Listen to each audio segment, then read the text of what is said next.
थांब माझ्या लेकरा.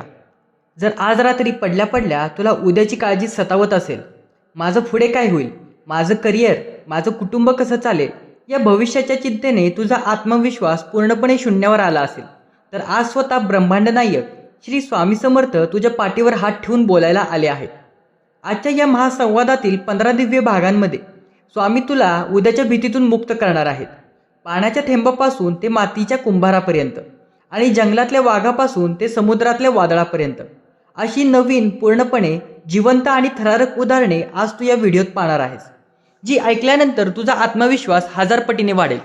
खचलेल्या लेकरा, उद्याची सकाळ बघण्यापूर्वी स्वामींचा हा अंतिम संदेश पूर्ण ऐक. कारण जोपर्यंत तुझा हा बाप पाठीशी आहे तोपर्यंत तुला उद्याची चिंता करण्याची गरज नाही. थांब, जर आज तू हा व्हिडिओ अर्धवट सोडून जाण्याचा विचार करत असशील तर तुला थेट तुझ्या पाठीराख्या श्री स्वामी समर्थांची आण आहे. स्वतःच्या हाताने स्वतःचा विनाश ओढवून घेऊ नकोस. हा व्हिडिओ पूर्णपणे ऐक. तू आजकाल रात्री शांतपणे झोपू शकत नाहीस, होय ना? मी पाहिलं आहे. डोळे बंद केले की डोळ्यांसमोर अंधार नाही तर भविष्याच्या संकटाचे डोंगर उभे राहतात. माझं कसं होईल? माझे पैसे संपले तर? माझ्या नोकरीचं किंवा बिझनेसचं काय होईल? माझ्या कुटुंबाला मी सुखात ठेवू शकेन का? मी मेल्यानंतर माझ्या कुटुंबाला कोण बघेल? माझ्या बायकोचं कसं होईल? या पूर्ण विचारांनी, या चक्राने तुझ्या मनाची शांतता पूर्णपणे हिरावून घेतली आहे. तू आजचा दिवस जगत नाहीयेस, तू रोज त्या उद्याच्या काल्पनिक काळजीत जिवंत मरत आहेस. यामुळे तुझा स्वतःवरचा विश्वास इतका कमी झाला आहे की नवीन काहीतरी करायची हिंमतच तुझ्यामध्ये उरलेली नाही. शांत हो माझ्या लेकरा, डोळे पुस आणि एक दीर्घ श्वास घे. होय, मी थेट तुझ्याशीच बोलतोय.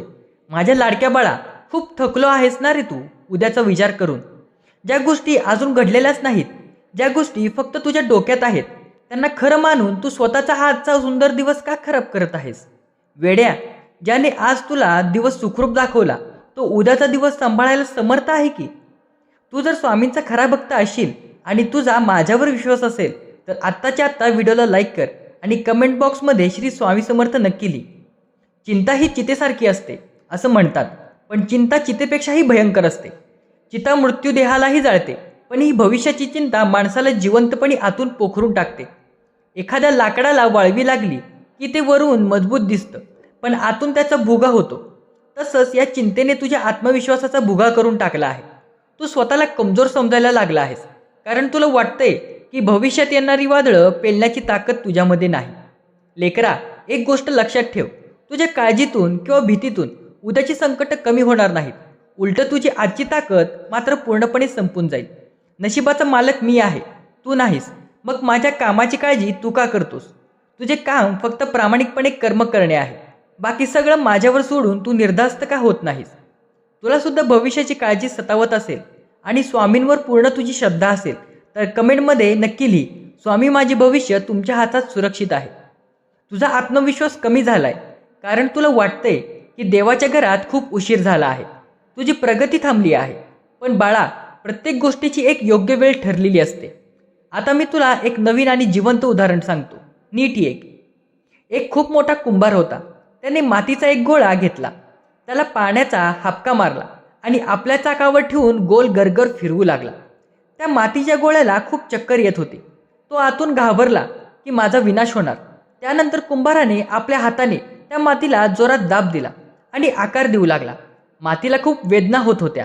ती मनात म्हणाली, हा कुंभार माझ्यावर अन्याय करतोय, तो मला संपवून टाकेल. पण काही वेळाने कुंभारने हात बाजूला केला आणि चाक थांबवले. त्या मातीचा एक अत्यंत सुंदर आणि थंड पाण्याचं रांजण तयार झाला होता, ज्याला नंतर लोकांनी आपल्या घरात उंचावर मानाचे स्थान दिले.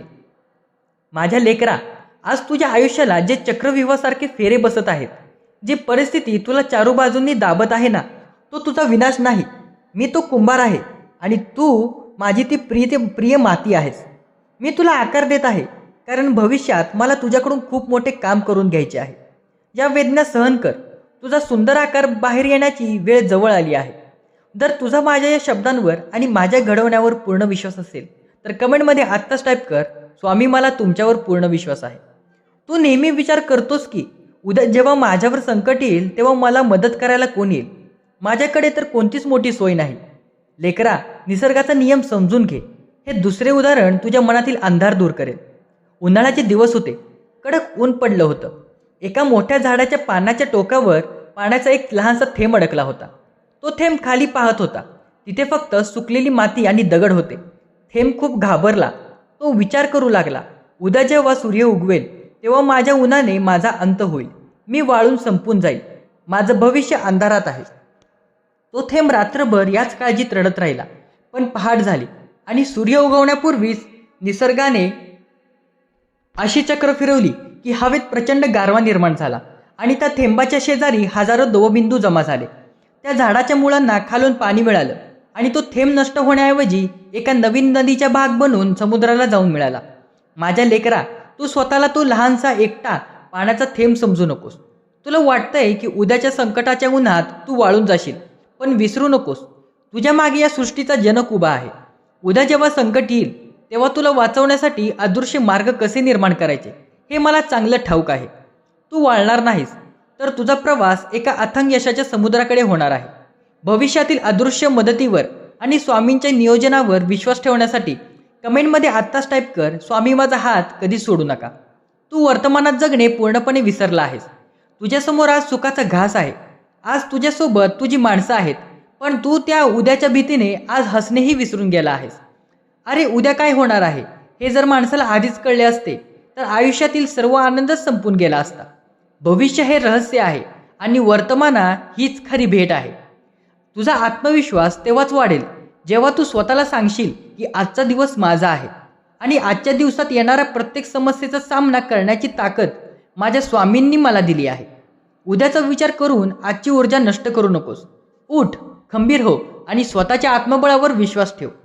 आजच्या दिवसाची सुरुवात नव्या आत्मविश्वासाने करण्यासाठी कमेंटमध्ये लिहा, स्वामी माझा नवीन दिवस तुमच्याच आवाजाने सुरू होतो. जेव्हा परिस्थिती तुझ्या विरोधात जाते तेव्हा तुला वाटतं की तुझी ताकद कमी झाली आहे आणि तू हरणार आहेस. अशा वेळी हे तिसरे उदाहरण तुझ्या रक्तामध्ये एक नवीन ऊर्जा निर्माण करेल. जंगलाचा राजा सिंह असला तरी वाघ हा अत्यंत चपळ आणि ताकदीवान प्राणी मानला जातो. वाघ जेव्हा शिकार करायला निघतो तेव्हा तो एकाच झटक्यात पुढे पळत नाही. जर समोर शिकार असेल तर वाघ 2 पावले मागे घेतो. तो शांतपणे झाडीत लपून राहतो, आपला श्वास रोखून धरतो. प्राण्यांना वाटतं की वाघ घाबरला, तो मागे हटला, तो कमजोर झाला, पण वाघ घाबरलेला नसतो. तो 2 पावले मागे घेऊन आपली सर्व ताकद एका जागी गोळा करत असतो आणि योग्य वेळ येताच तो अशी भयंकर झेप घेतो की समोरच्या शिकारीला पळायला वेळच मिळत नाही.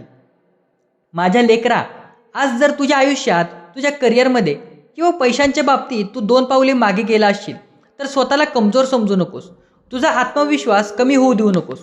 तू तुझ्या मार्गावरील तो वाघ आहेस ज्याला मी 2 पावले मागे घ्यायला लावले आहे. ही तुझी हार नाही, ही तुझी ताकद गोळा करण्याची वेळ आहे. शांत राहा, संयम ठेव. जेव्हा माझी वेळ येईल तेव्हा तुझी झेप अख्ख्या जगाला थक्क करून सोडेल. 2 पावले मागे गेल्यावरही खचून न जाता झेप घेण्यासाठी कमेंटमध्ये लिहा, श्री स्वामी समर्थ माझ्या बरोबर आहेत. भविष्यात येणाऱ्या वादळांना तू का घाबरतोस?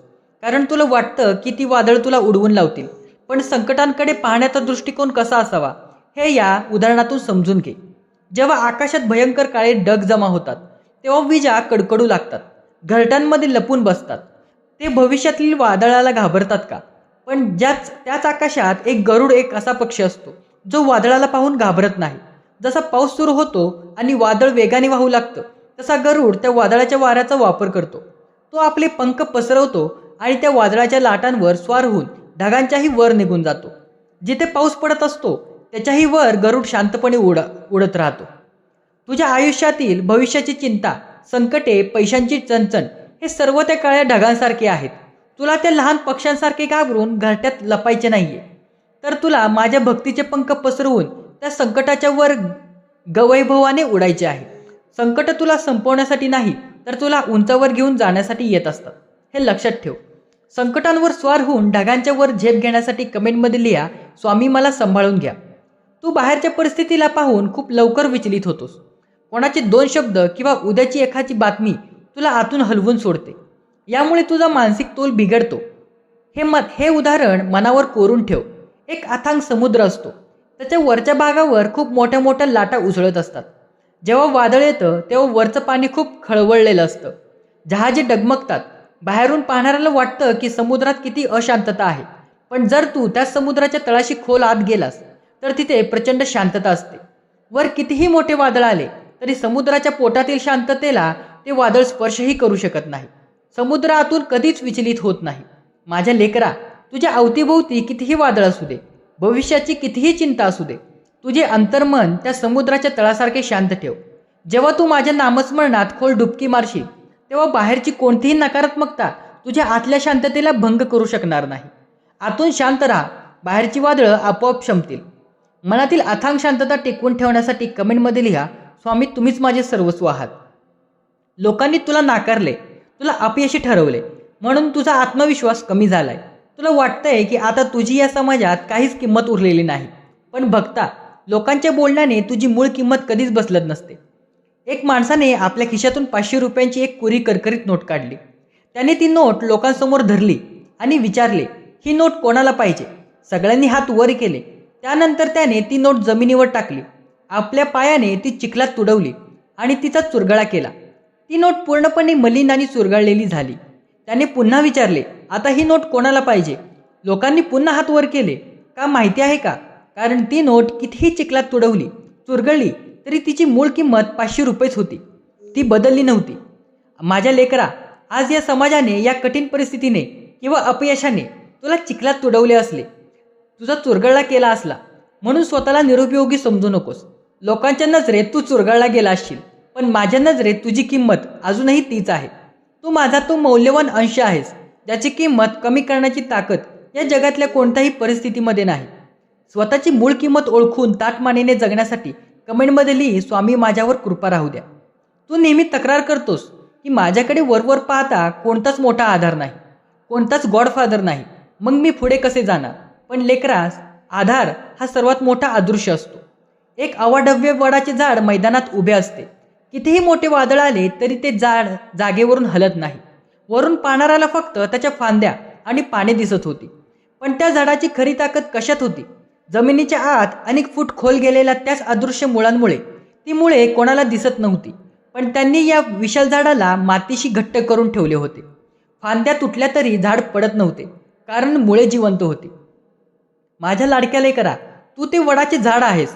वरून जरी तुला तुझा आधार दिसत नसेल, तुला एकटं वाटत असेल, तरी जमिनीच्या आत अशी अदृश्य मुळे असतात.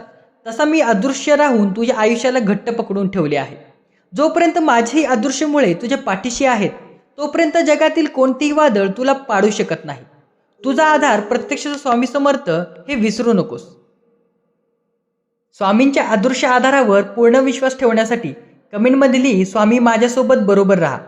तू भविष्याकडे एका भीतिमय दृष्टिकोनाने पाहत आहेस. तुला वाटतंय की पुढे फक्त अंधार आहे. जोपर्यंत तू तुझा हा दृष्टिकोन बदलणार नाहीस, तोपर्यंत तुला प्रकाश दिसणार नाही. एक अंधारी खोली होती, जिथे गेल्या अनेक वर्षांपासून सूर्यप्रकाश पोचला नव्हता. त्या खोलीत खूप जळमट आणि अंधार साठला होता. एका माणसाने विचार केला, हा अंधार काढण्यासाठी मला खूप कष्ट करावे लागतील. वर्षानुवर्षांचा अंधार एका दिवसात कसा जाणार? तो भीतीने त्या खोलीत गेलाच नाही. पण दुसऱ्या एका शहाण्या माणसाने काय केले? त्याने एक लहानसा दिवा हातात घेतला आणि तो त्या खोलीत गेला. जसा दिवा आत गेला तसा अनेक वर्षांचा तो अथांग अंधार एका सेकंदात पळून गेला. अंधाराला घालवण्यासाठी ताकदीची नाही, तर एका लहानशा प्रकाशाची गरज असते. तुझ्या मनातील भविष्याची चिंता म्हणजे ती अंधारी खोली आहे लेकरा. तू विचार करतोस की अंधार कसा दूर होणार? माझ्या नामाचा, माझ्या भक्तीचा एक लहानसा दिवा तुझ्या मनात पेटव. हा विश्वास नावाचा दिवा जसा पेटेल तसा भविष्यातील सर्व चिंतेचा अंधार एका क्षणात पळून जाईल. तुझा दृष्टिकोन बदल, भीती नष्ट होईल. मनातील चिंतेचा आधार दूर करून प्रकाशाकडे जाण्यासाठी कमेंटमध्ये आत्ताच लिहा, स्वामी माझा विश्वास आता तुमच्यावरचा दृढ झाला आहे. लक्षात ठेव लेकरा, जगात अशी कोणतीच समस्या नाही जे माझ्या वचनापेक्षा मोठी आहे. जेव्हा प्रत्यक्ष ब्रह्मांड नायक तुझ्या पाठीशी ढाल बनून उभा असतो, तेव्हा उद्याची काय लायकी की तो तुझा पराभव करू शकेल.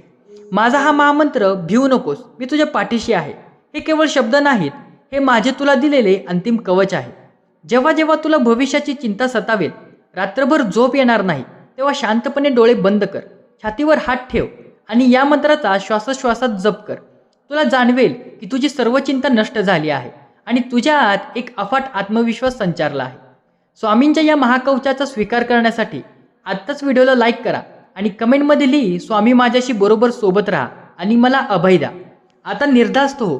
मनातल्या सर्व शंका, सर्व भीती आणि उद्याची चिंता आता या क्षणापासून माझ्या चरणावर आणून अर्पण कर. तू एक विजेता आहेस आणि तुझ्या नशिबाची नवी पहाट उद्याचा सूर्य घेऊन येत आहे. तुझा हा बाप कालही तुझ्या सोबत होता, आजही तुझ्या सोबत आहे आणि अनंत काळापर्यंत तुझा पाठीराखा म्हणून उभा राहील. जर तुम्हाला स्वामींच्या या संदेशातून भविष्याची चिंता सोडण्याची ताकद मिळाली असेल तर आपल्या चॅनलला आत्ता सबस्क्राईब करा. व्हिडिओला जास्तीत जास्त शेअर करा जेणेकरून इतर खचलेल्या लोकांनाही हे दिव्य कवच मिळेल.